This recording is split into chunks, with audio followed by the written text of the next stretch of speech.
Hello, everyone. Welcome to our New Year preview. I am Lynette Kim, Senior Manager of School and Library Marketing at Chronicle. Just a quick run of show before we get started. In just a moment, you'll hear from authors from both Chronicle and Levine Querido. Then stick around for a presentation of our forthcoming titles. Live attendees will be automatically entered to win a gift card from a wonderful home goods business in Portland called Woonwinkle in honor of the theme of home and community running through the books of our featured guest authors. Two randomly selected winners will be notified via email after the presentation. The preview is being recorded, so we'll follow up with a video link and an Edelweiss catalog of all titles mentioned today. Without further ado, let's kick it off with the first portion of our program, starting with Rebecca Stead and Gracey Zhang. This is a recording of an in conversation with the award-winning creators as they talk about their picture book, Anything. It just got its first Kirkus review. We're really excited about it. First Kirkus star, I should clarify. Rebecca and Gracey are both planning to log into the chat so that they can engage with you all. If you don't see them now, hopefully we'll be able to see them soon. So feel free to engage with them. The recording has been edited for length, and here we go.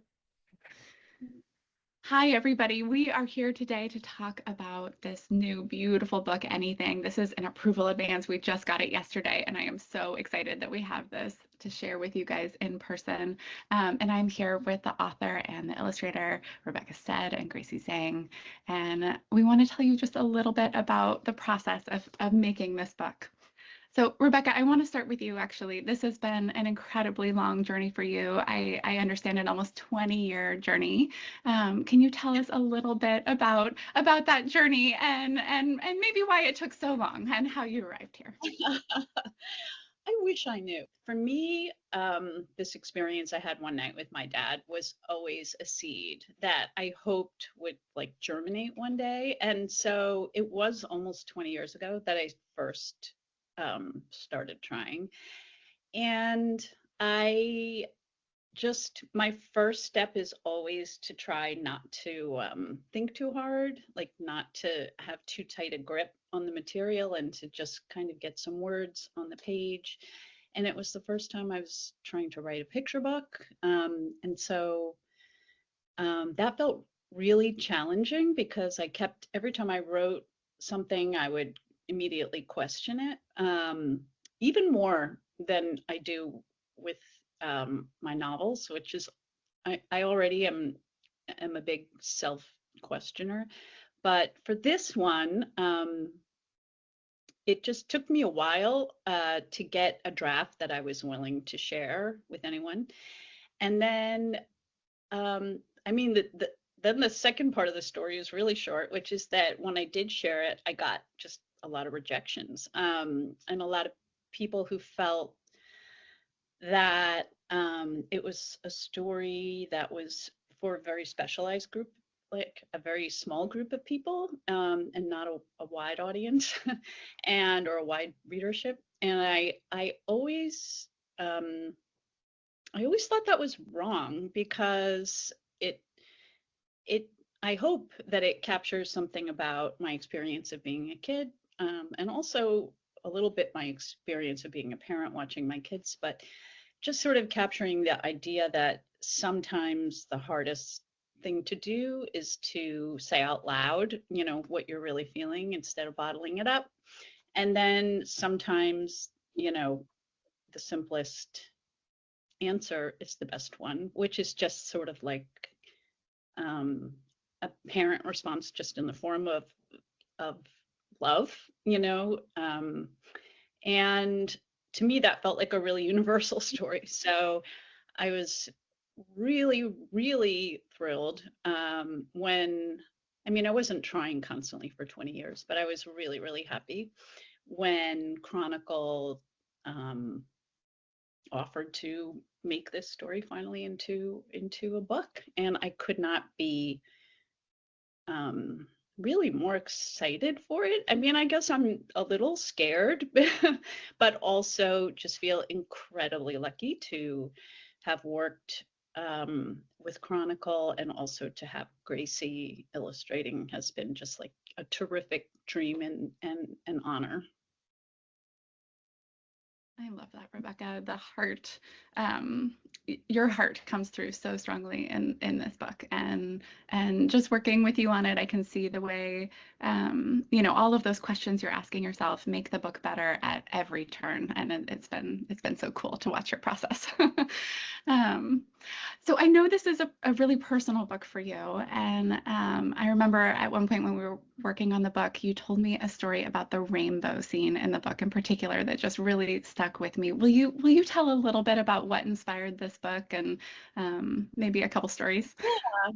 I grew up, in two sort of households from the age of 3. So I was half the time with my dad and half the time with my mom. And there were a few things that went into this story. And one was a day where my dad moved a lot, and my mom always stayed in the same apartment. In fact, she's still in the same apartment that our family moved into uh, more than like 56 years ago. And so, but my dad moved a lot. So we were often in boxes and moving and sometimes living with different people, always in the same neighborhood as where my mom lived. And one move, I did ask him for a rainbow in my room, and he painted it all around the room, including it had one of those closet doors with a mirror in it, sort of built in, and he painted it across the mirror. And there was something about that, like I knew part of my brain was like, you're not supposed to do that, and there is just something so amazing, and there is the incredible rainbow in the book in the moment, but about his willingness to do that. I mean, it wasn't like in a way, it just felt like an over the top show of love. And I just remember being super excited about it. One apartment had a loft in it, he built stairs that were inside a closet that went up to the loft. So you would open the closet and the stairs were there.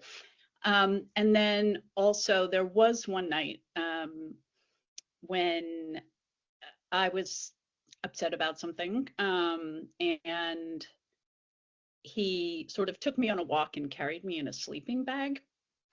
And that was also sort of part of the inspiration for the story of just getting what you need, even if it's not exactly what you think you want, I mean, and I feel like, and Gracey, I feel like you captured this just like magically, but it's also a story about imagination, and you really were able to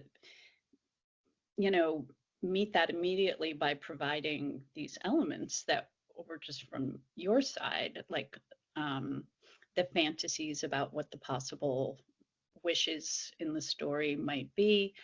And so it's a story about sort of telling your real wish and admitting it and knowing that you actually can't have it, but also sort of meeting in a place of imagination about, and finding a solution there.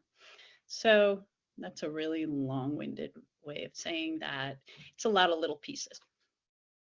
I love all of that so much. Thank you for sharing those stories. This idea of opening a closet door and going up the stairs into another world, just it feels like a portal fantasy come to life. That just feels so magical.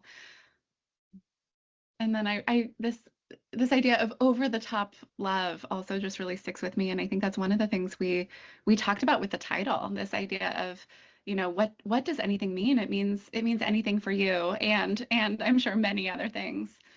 That's really beautiful. Yeah, I feel like the last influence, or not last, because there's always a jillion, but on my side, you know how you get insecure about things before your story comes out. I was sort of wandering around the other day thinking, oh, but does this character feel like a little spoiled, and like it's really about her needs and like what she's going through on this day, this moving day, and she's really just thinking about herself. She's not thinking about anybody else. And but my answer to myself. And part of the inspiration for the story was years and years ago, I heard Vera B. Williams talking about her books. And she was really devoted, she said, to the idea of showing a child as sort of the center of of the child's universe.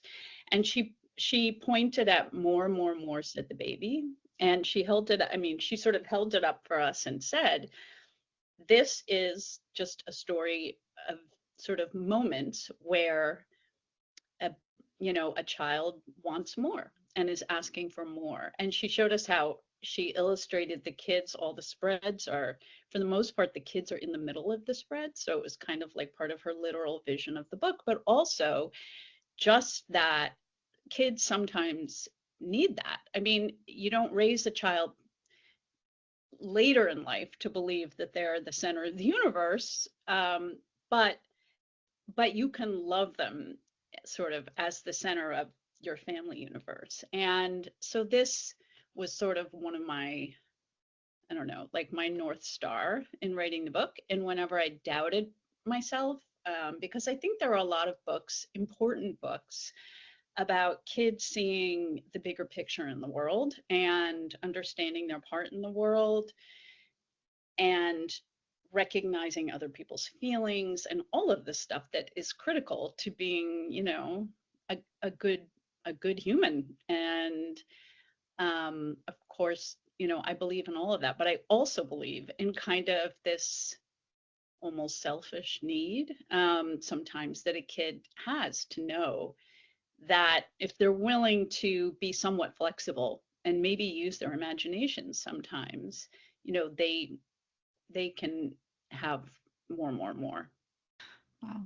Same. This is my first time hearing the stories with your father, and I hadn't heard them before, but I remember when I was reading the manuscript, like the father always just gave off like very cool vibes to me, and like now hearing that he had painted over the mirror in your room, I'm like, oh, that's such a good moment. I should have done something like that for the illustrations, but no, I love those stories.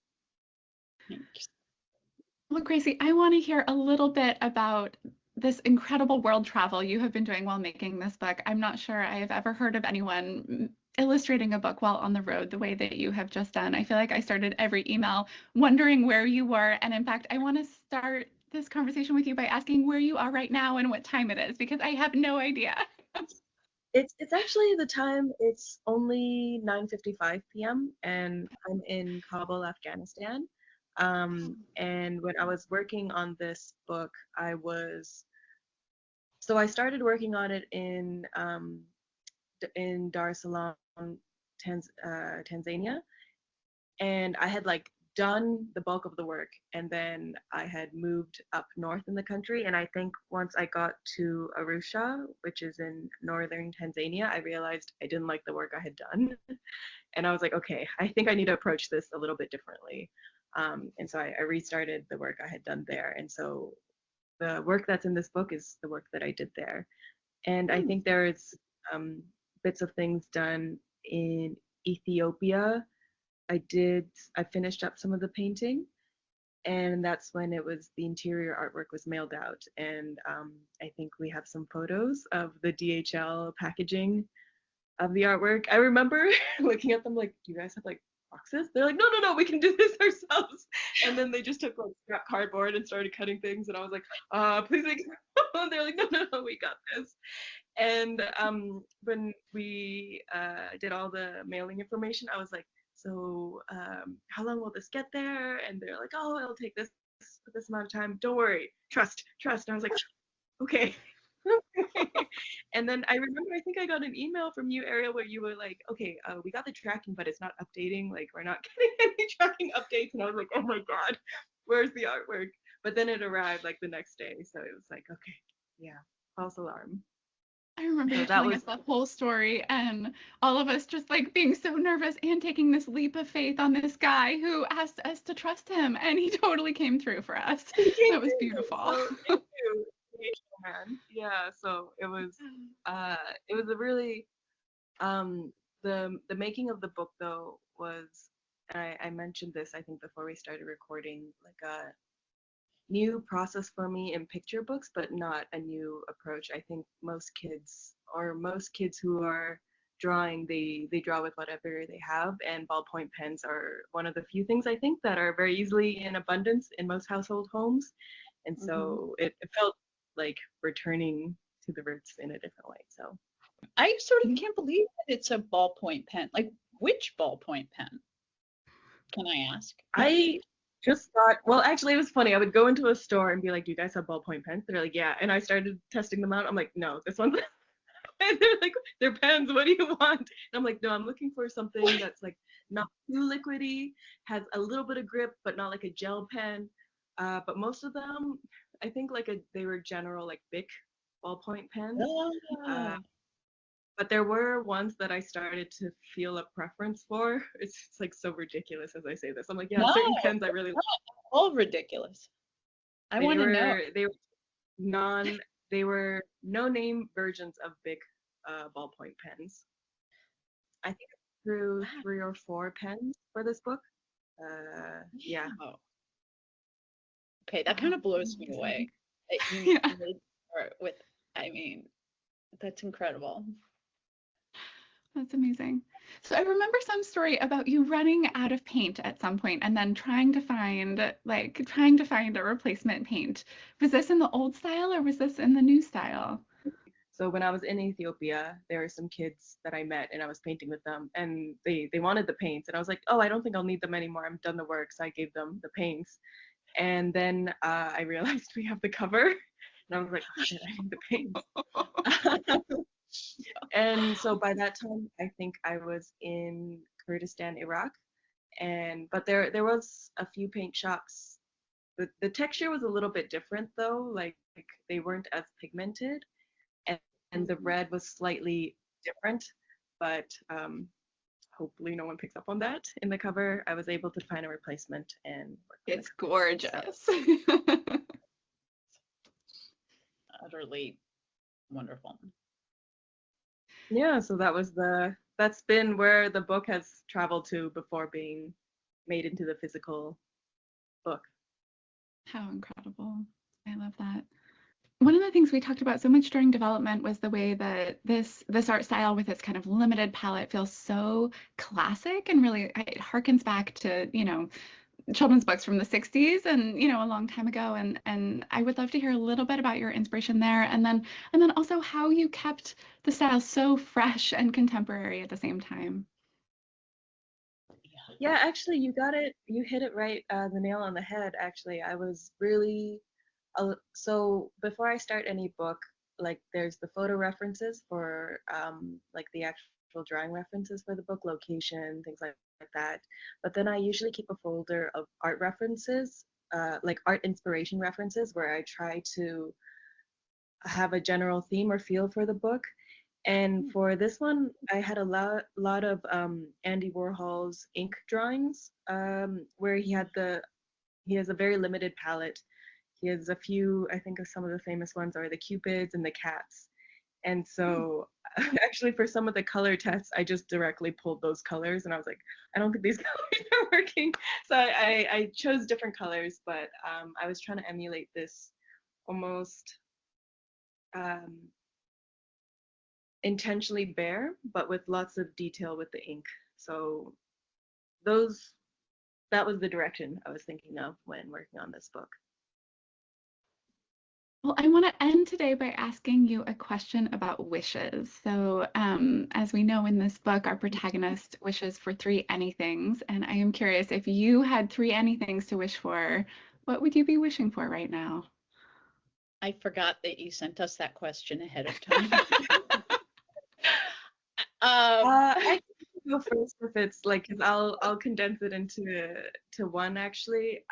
So when I first got the MS, this validation, the father's validation was what drew me into it. And I actually talked about this with my mom, where I was like, I think the story I'm really into it just because well, maybe it's because me and my friends, we're always, I feel like therapy has become like such a common thing now. We're always like talking about our parents, like our family, but this just being validated by your parents and having your concerns genuinely taken seriously and being loved and not feeling shamed for feeling inadequate, or these negative feelings, is something that felt a little bit unfamiliar for me, but then like something that should not be unfamiliar. So I'm hoping that this book brings familiarity for people who are maybe going through certain things, for adults, children. So very lengthy wish, but I'm hoping this book is a sense of familiar for people. I Wow, love this, Gracey. that's fantastic. I don't want to add anything. Can we leave it there? Oh, please do. Yes, we can.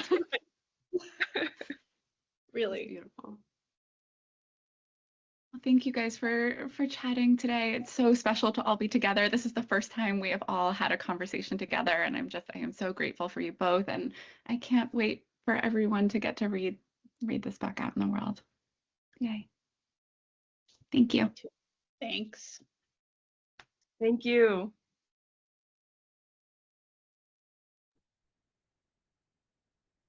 Oh my gosh, that was so wonderful. Thank you all for sharing Chronicle. That was so wonderful. Rebecca is amazing. We were just talking about her books. Oh yeah, yeah. When you reach me being I'm gonna age myself, but like such a fixture of my childhood. Well, I want to introduce someone to everyone that's joining us. Thank you all for being here, first of all. This is Lori Lobenstine. She is the author of The Barking Puppy. This is her first children's book. And like some of the characters in her book, Lori is a twin, which I did not know, which I think is fascinating. She also has a dog named Summit, and she lives in Jamaica Plain, Massachusetts, which is where the book is set. And the best tidbit or fact about her is that she was the editor-in-chief of her 4th grade newspaper. So for more information about Lori and Sophie's real life barking puppy adventures, check out thebarkingpuppy.com. Without further ado, here is Lori Lobenstine. Hey, thank you so much, Antonio. What an honor to come after Gracey and Rebecca. That book is just gorgeous, and I can't wait to read it. Thank you so much to Chronicle Books and Levine Querido. I really appreciate being here with you all. Really excited to talk to you about book 1 in the series, The Barking Puppy. And I have to brag that some of my favorite people in the world are librarians. My twin is a librarian, my girlfriend is a librarian, and my twin's girlfriend's a librarian. So there you go. The Barking Puppy is based on my goddaughter, Sophie, and a collaboration that we've been doing for the last 10 years, the Barking Puppy newspaper. Next slide. In order to create the first ever By Dogs, For Dogs newspaper, we had to summon up our dog alter egos. Sophie decided to be Bob Smarty, the editor-in-chief, and I became Ramona the reporter, a bloodhound with a nose for the news. Next slide. It was so much fun. Every time we get together, we'd create an edition, and it was just a really like yes and kind of project, pitching ideas for articles and pictures and jokes. Next slide. Probably our favorite page was the classifieds. Once I explained to Sophie what classifieds were, we just had the best time imagining what dogs would want to buy and sell each other. As Sophie got a little older, we created a couple special projects, inspired because our dogs loved eating off the street. We called it the Street Buffet. So we created Street Buffet Go Puppy, which is a board game based on Sushi Go, if any of you remember that game. There's a little picture of Summit eating on the street. Next slide. We also created the Street Buffet Travel Guide and Coffee Table Book. I think this might be our best collaborative piece of artwork yet. Around 2019, back up a little bit, sorry. Around 2019, I started to think about writing a book based on the Barking Puppy. And I realized that having a godmother as a main character might be a little dull, being a grown-up and all. So it came to me that a teenager would be way more fun, in part because my background is in youth work. Next slide. I've been working with teens for over 20 years at the YMCA, the Children's Museum, Girls Incorporated. and the design studio for social intervention. In this slide, young people are working together to design big urban games that they wanted to play in spaces where they had experienced social violence. This experience really informs how I see youth as able to collectively imagine creative solutions to problems, which is something that Sophie does with her teenage neighbor in the book.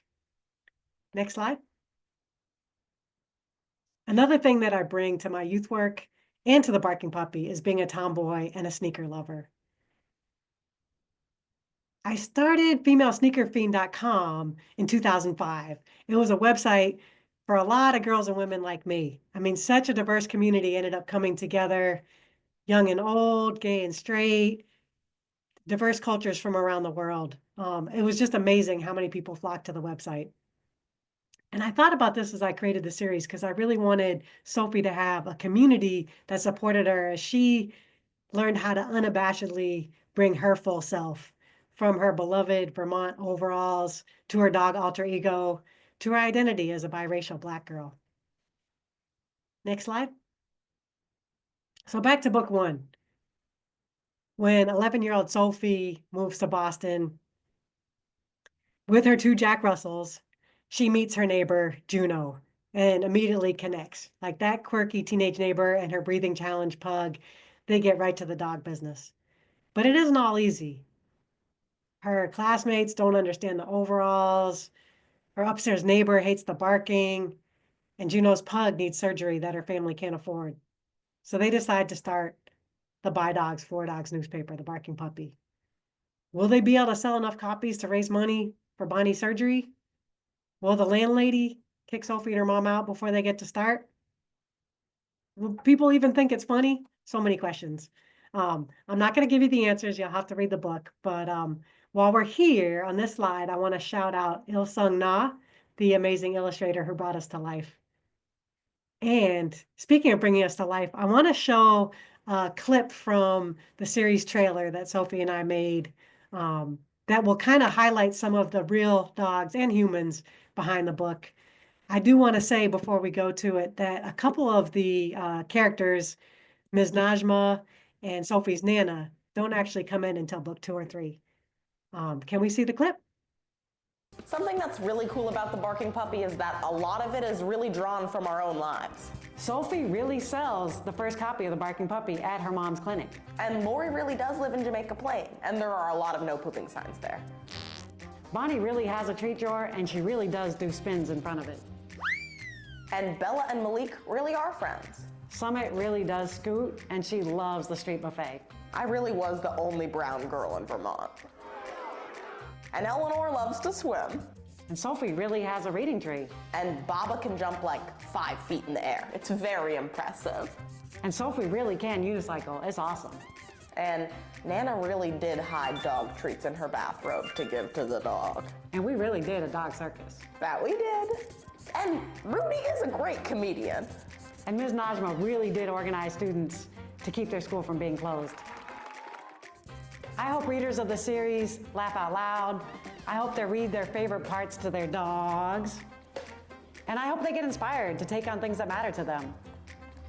And I hope that readers maybe start their own hand-drawn newspapers or stick up for their neighbors and classmates in new ways, or, oh, possibly the best, at least on Summit's agenda, get a bottomless treat drawer. I mean, who wouldn't love that, right, Summit?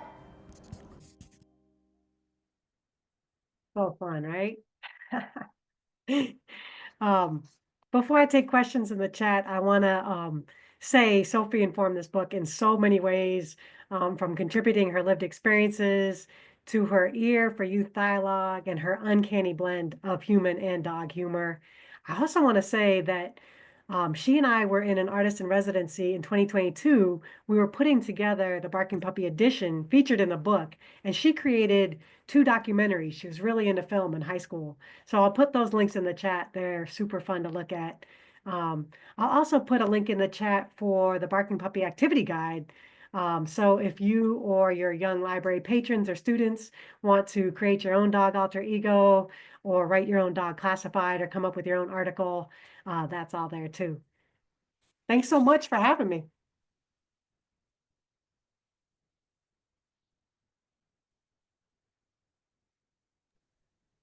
Lori, thank you so much. It's Antonio here, and I just wanted to let everyone know that you're doing this today, even having COVID, and I think you're like our #1 super champion for doing that. I appreciate you so much. Well, it's lucky we're on Zoom, so I'm not giving you all the cooties.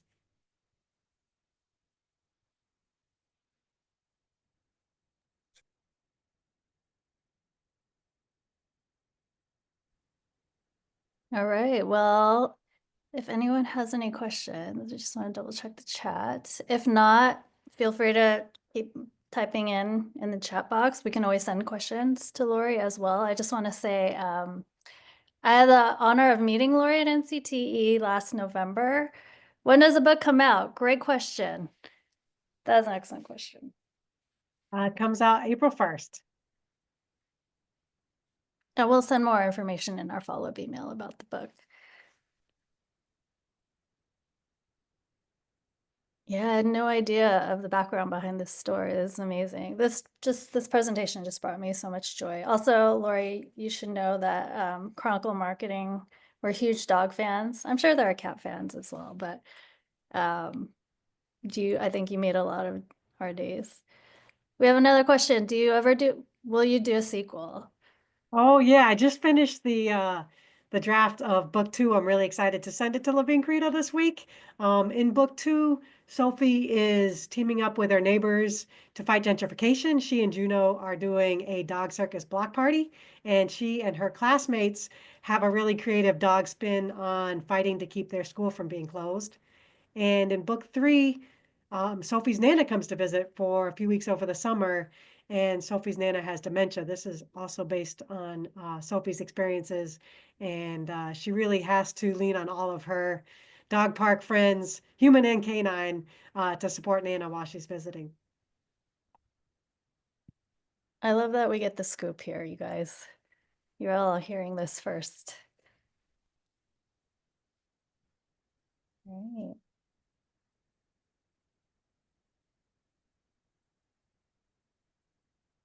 Yeah, we'll see. Question, is there a villain? Well, in an important tradition, I always name my villains after my ex-girlfriends. So Linda is the upstairs neighbor with a hairless cat, because Sophie was obsessed with hairless cats. And she keeps yelling at Sophie and Juno about their barking puppies.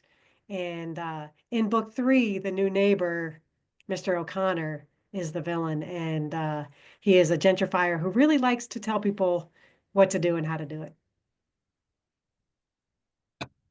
He's named after my last ex-girlfriend.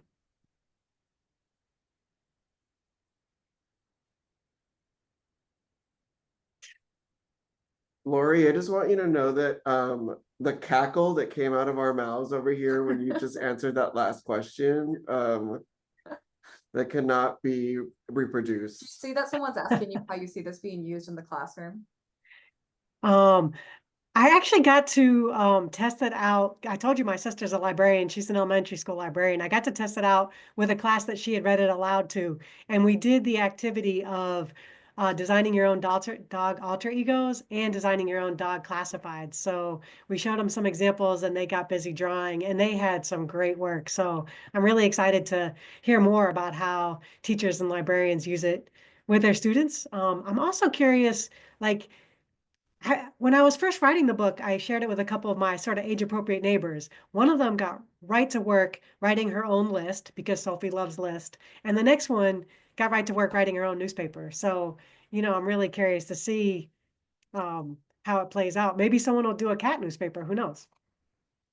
Yeah, I mean, I've been saying this to Antonio, but like as a kid who also would have done something like create the barking puppy, like I think there's something so cool about not only having tools for kids to learn how to make their own stuff, but also like the real life story. Like I would have thought that was so cool as a kid to be like, oh, look, they made this newspaper and then, now they're published authors talking about it. And I think that tie-in is can be really fun for and inspiring for creative kids as well. Totally. I was inspired by Front Desk when the pictures of Kelly Yang when she was a kid were in the back. So we put pictures in the back of Sophie and myself and some of the dogs. Could be done. Oh, wait, I'm on. Wait, We're on. Thank you, Lori. Oh, thank you all for having me. I really appreciate it. And thanks to all of the guests for taking time out on their busy day.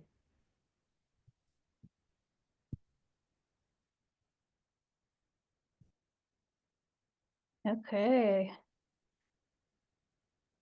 Yeah, feel better, Lori. Seriously. Thank you for taking the time out. That's tough. Definitely feel better.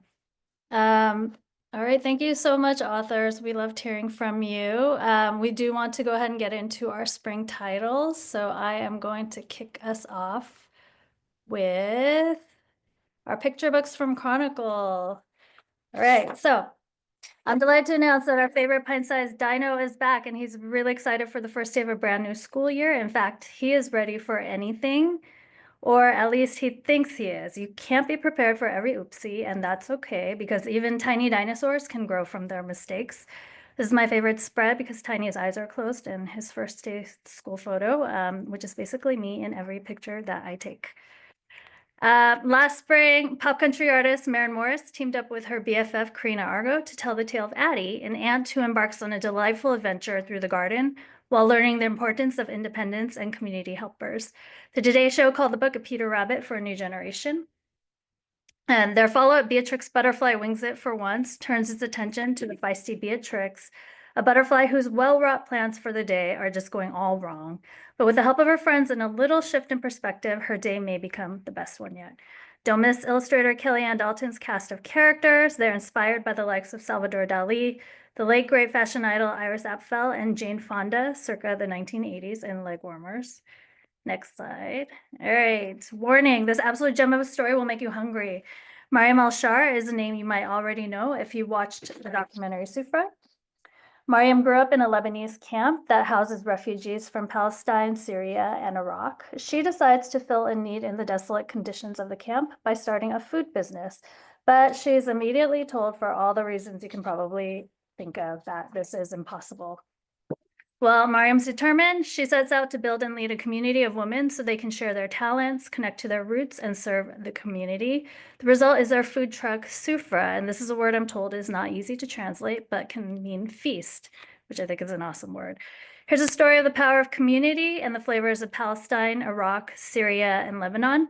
The book includes an author's note about her research and her emotional visit to meet Mariam in person. There's also a visual glossary of all the delicious food featured and a select bibliography for curious readers. All right, legendary illustrator Brian Collier is back to lend his artistic hand to the follow-up to Black Girl Rising by award-winning poet Bryn Barnes. The book is an homage both to Black Boy Joy in all its glory, as well as to poets and writers whose voices have lifted and defined the Black experience, such as Langston Hughes, Lucille Clifton, and W.E.B. Du Bois. And it is all accompanied by Collier's stunning, stunning art. The illustrations are even more mind-blowing when you see them in person. I can't wait for you to see them in real life. This is a book for graduation time, other milestone events, poetry month, or even just bedtime, speaking as someone who believes in the power of nighttime affirmations. Hand this one to fans of books like All Because You Matter, and of course, Crown, an ode to the fresh cut. Okay, so when I joined the Chronicle team just last summer, one book that repeatedly came up as an in-house favorite was this one. Kirkus recently said in a starred review that In Between Places is a hopeful book for all ages, perfect for those graduating, moving away, or starting over. The lyrical text by Alex Killian and art by Grady McFerrin combined to offer up the very reassuring reminder that these in-between spaces can be places of magic if we know to look for it. And we all know there are plenty of those no matter how old you get. Speaking of magic, Jane Yolen has teamed up with illustrator Sally Dang on a subject that never gets old, mermaids. Okay, so I have a question for you all. When was the last time anyone here has spotted a real mermaid? I'm guessing it's been a minute, which is why, good thing for you, we have a field guide. Because as you know, those pesky mermaids can be very elusive. The book's matter-of-factness is what makes this one a winner for me. For instance, pro tip, reservoirs are a perfect spot if you're looking for mermaids of a more hygienic nature. The book is also a surprisingly delightful way to model STEM themes like fieldwork and observational science. It's a great starting point to talk about our world's natural habitats and ecosystems. Okay, next up we have a delightful celebration of collective nouns, thanks to a little help from the animal kingdom, albeit with a charming twist.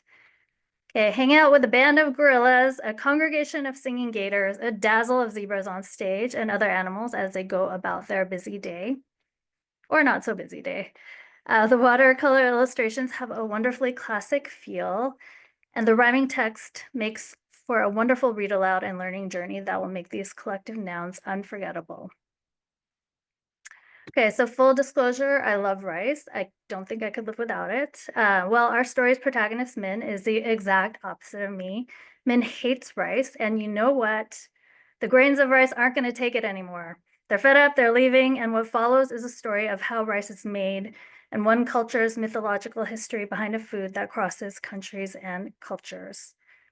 It also teaches children about food scarcity and waste, as well as the resources used in the labor and resource-intensive process of growing, harvesting, and distributing rice and other foods.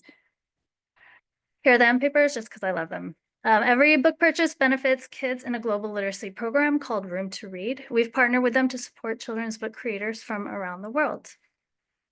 Now we're moving into 3 of my favorite STEM titles this season. Okay, When a Tree Falls.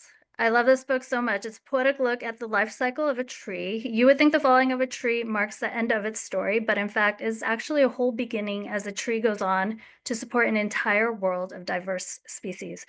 The book's profound in the way that it gets you to look at the ecosystem, back matter included in this one. Smash Crash Topple Roll is about the legendary Rube Goldberg, inventor of those zany but totally functional contraptions, which he documented in his comics. Hand this one to STEM-minded kids, or of course, kids who love comics. And Rabbitology is the latest in our Farm Animal Encyclopedia series, translated from Italian and with art with a lovely European sensibility. The series has gotten praise from an unexpected place. Legendary actor Isabella Rossellini calls the books her absolute favorite about farm animals. They explain history and science with ease and charm. Okay, let's jump into chapter books and middle grade.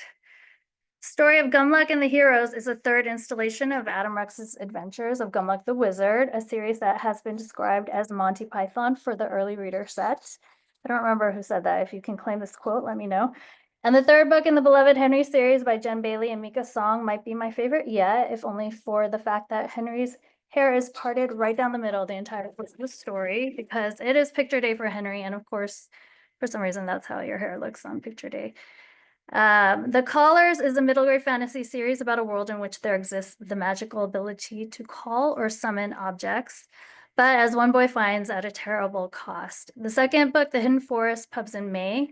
So we're releasing the 1st book in paperback with a fresh cover that hits all the right notes for your middle grade fantasy fans. Okay, I'm gonna bring in a book from our grown-up list that I think will resonate with teens.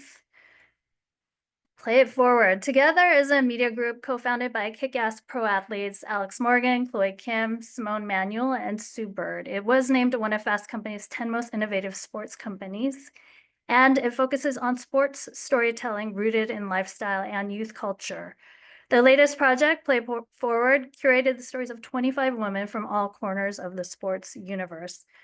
The stories and experiences featured here are diverse, but what they have in common are superstars defying expectations and rebelling against inequality in big and small ways. They're overcoming barriers of race, age, socioeconomics, you name it. There is just something about stories behind sports that appeal to just about everyone. You don't have to be a sports fan to love, for instance, the tearjerker sports theme movie or the 30 for 30 ESPN series. Likewise, this is a collection that I think will absolutely uplift and inspire your young readers. Okay, finally, I'm going to close my portion of the presentation by saying, if Hello Kitty and the World of Sanrio had a postal carrier, surely it would be Wally in the Faraway Forest. Fair warning, you'll hear me talk a lot about this one this year, so I'm just going to tease the book for now. Wally's Route is the perfect entree into the charming world of the Faraway Forest, a brand new beginning reader graphic series by Debbie Wong. The common refrain you'll hear is that everyone wishes they could live in the Faraway Forest with Wally and his friends, this library marketer included. Extra surprises in this launch book include a seek and find activity for the story and character drawing tutorials. Okay, this is, I promise you, another in-house favorite, and I'm excited to tell you more about it throughout the new year. And that is it for me. I am going to turn it over to our friends at LQ.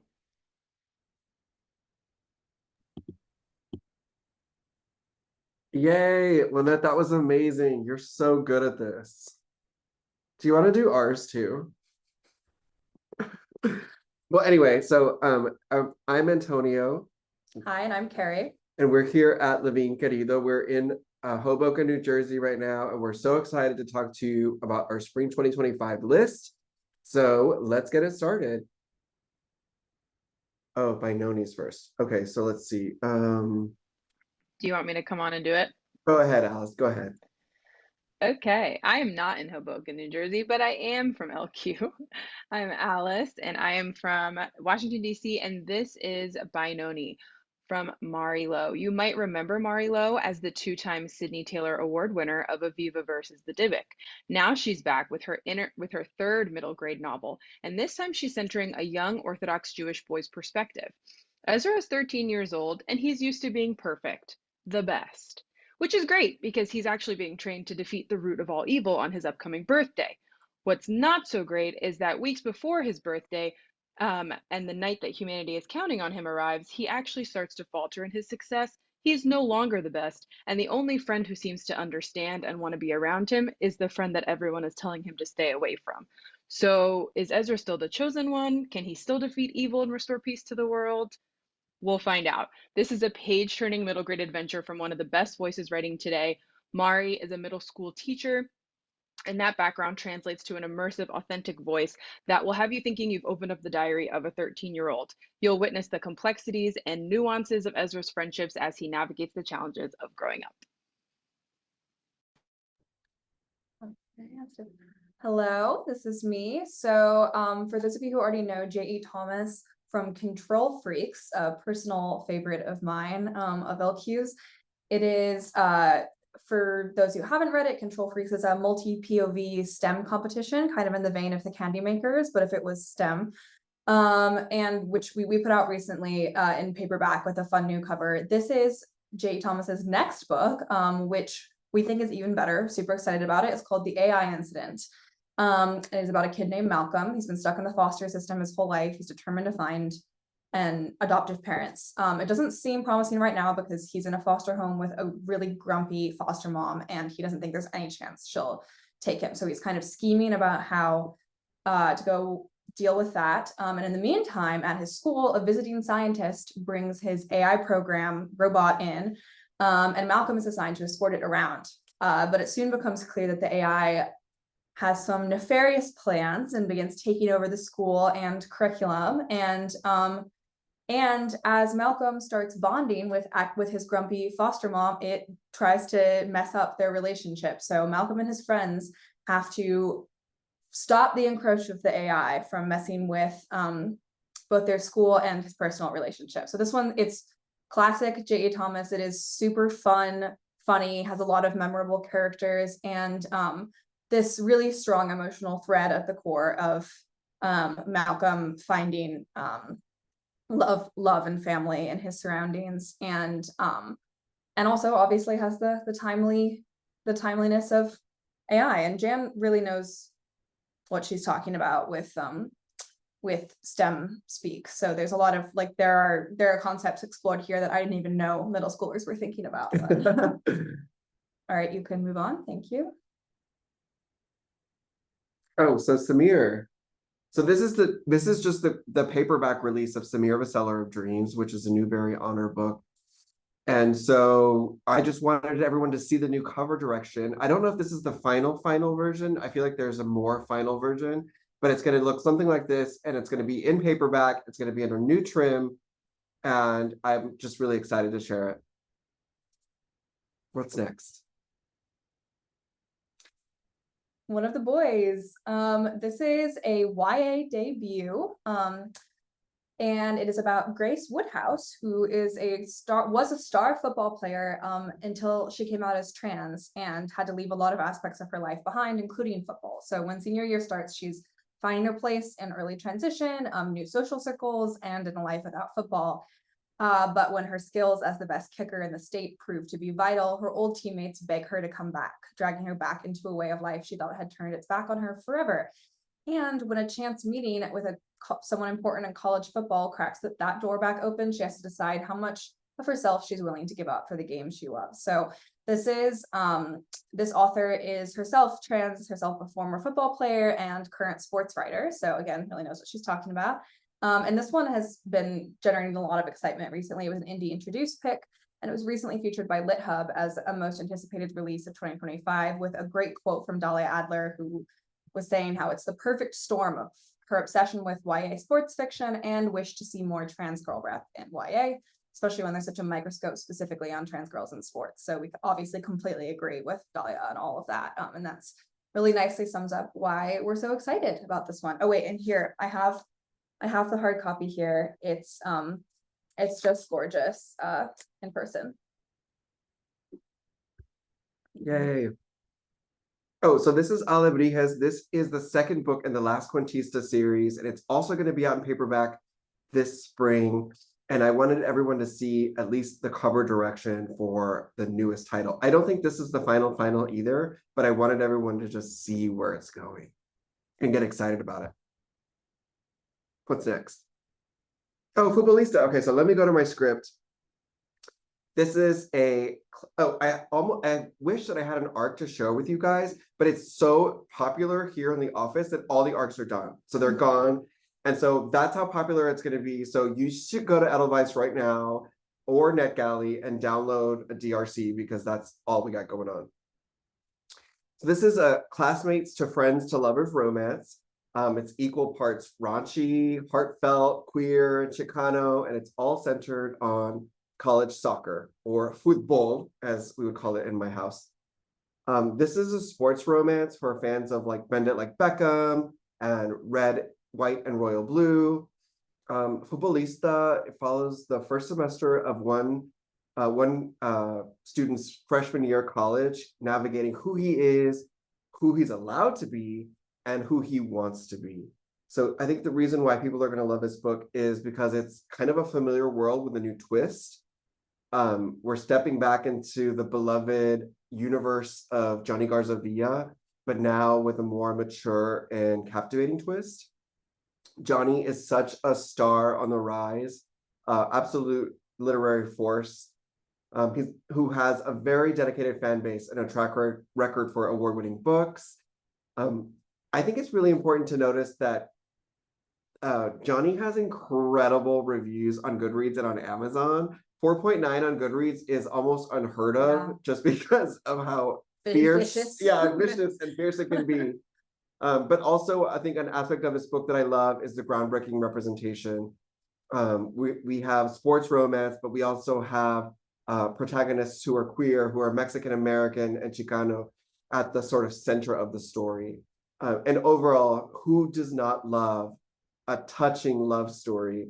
I think any fan of contemporary romance is going to appreciate the tenderness and the heartfelt connection between Gabby and Vale. Yeah, and in fact, that's just feedback that we've gotten. I mean, we keep having people that will work on the book just to do some logistical work on it and get completely distracted by reading the story and telling us, oh, they found it very touching. It's been getting a great response so far. Oh, Daughter of Doom, that's also me. So now let's go on a completely different journey. Let's travel back in time to I can't remember the exact year. It's a Viking era, so like a couple years ago, at least. This is a Viking adventure where we're embarking on a thrilling historical adventure filled with epic voyages, myths, and all of the brutal realities of that era. We also have a strong female protagonist. We're following Yrsa, who is a fierce and determined young woman who defies all societal norms. And also we have Jean-Claude's cinematic writing. Reading this book will immerse you in this vivid, captivating world of Viking lore. I like to say that Daughter of Doom is Thelma and Louise, but for Vikings, it is. Well, it is. It literally is. If you read the plot summary, there's a lot of common DNA there. And so what's not to love about that? Beasts is a book that I'm super excited about. And I will tell you, full disclosure, I hated this cover and I had a big fight with the editor about it and was like saying how like it's just not going to work. But literally everyone we talk to loves it. And so just don't even listen to me. And it's just an incredible import from Norway.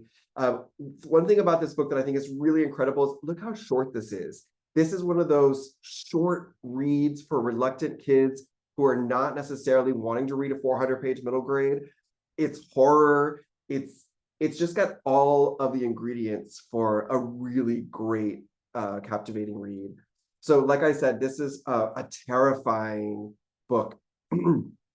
Let's imagine a world that has been overrun by unknown beasts. Society has collapsed. Electricity is out. Cars are abandoned across highways. Everyone is left hiding from these terrifying creatures and from one another. And it's up to 13-year-old Abdi and his sister Alva, who's only 5 years old, who are on the run, and their only hope is to escape through the forest and onto the sea. So throughout the book, as they're recalling the strange events that led to the arrival of the beasts, and how the two of them got to where they are, they must ask themselves, who can they trust and what will they do to survive? That is Beasts. And the Barking Puppy, we just heard from Lori Lobenstine just now. I hope everyone gets excited about this series. I think it's a wonderful, funny read that tons of kids are going to love. And I have finished copy here in the office to show off. Okay, so this is also me. This is Ochenden Candy. This is a heartfelt graphic novel by Ko Jong-soon, and it's a poignant exploration of love, of separation, and of the enduring power of memory. In this story, you can see that it's got like this unconventional trim, so it's almost like a picture book meets a graphic novel. And this is a story. Oh, yeah. Here, I'll show you the interiors here. And you can just see how the art is sort of laid out. This is a story that follows a young girl who cherishes the memories of her grandparents and who were both orphaned during the Korean War.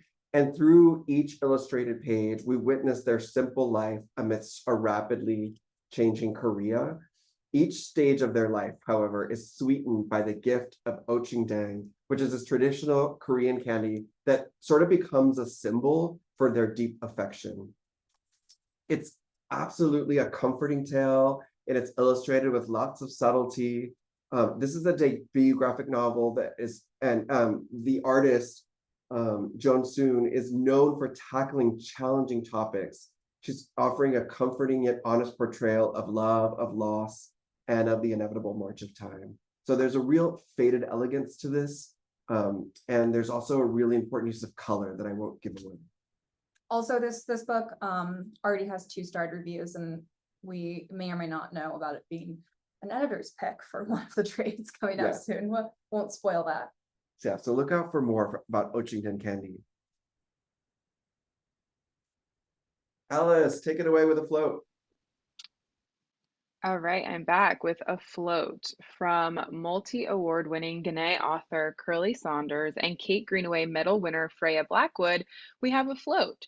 Against a backdrop of a changed environment, an elder leads a child along the waterways, sharing her people's knowledge and gathering community along the way.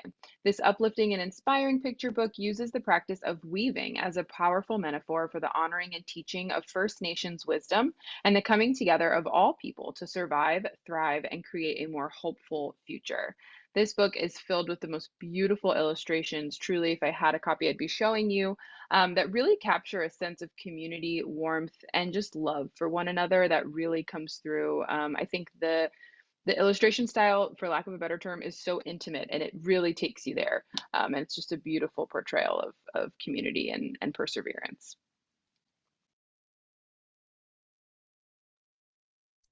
Oh, great. Now we have Pilgrim Codex, which is, this is being released simultaneously in English and Spanish.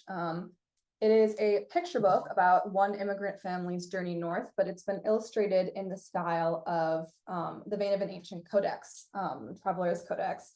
And it's drawing upon Mesoamerican mythology. So it's originally published in Mexico, and it is capturing one family's immigrant story through the eyes of a child.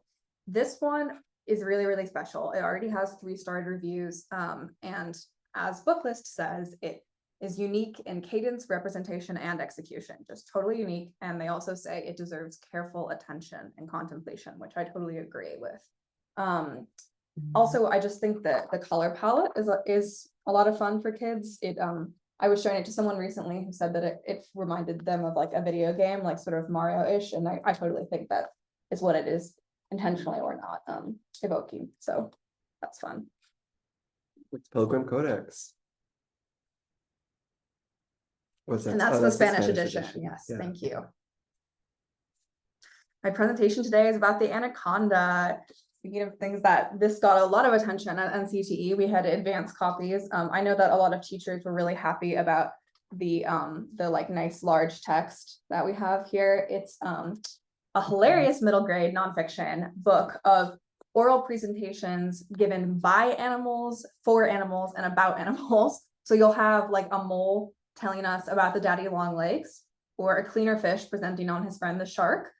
So it's clever, it's super offbeat, really unique, and hilarious, and obviously informative. And it really nicely teaches in like a fun way, teaches readers how to research, organize, and give an effective oral presentation. And it has this index at the end too that helps introduce the function of an index. This one also has 3-starred reviews and some more exciting hits coming up that we know about from one of the trades. And there are a lot of fun illustrations too, just kind of minimalist illustrations of the different, wait, I'm looking for the shark. I love sharks. There it is. Minimalist illustrations of the animals with the oral presentation. So that's my presentation today. It's about the anaconda. Super fun for Year of the Snake. Yes, Year of the Snake. Yay! Okay, so that's everything. So I want to just thank everyone for being here and joining us. We appreciate you all so much. Please feel free to email us at any time. All of our emails are on this document, I think, right here. So yeah, feel free to reach out anytime. We have ARCs, we have advances, we have all kinds of fun things over here at LQ. And if anything that you need is from Chronicle, don't even worry. I know where they are. I know how to get in touch. We'll just email them right over and make sure that you're connected about whether you need an LQ book or a Chronicle book. We got you. Thank you What do you think, all. Lynette? Did I do a good job? Amazing. Amazing, amazing. Thanks, guys. Thank you all.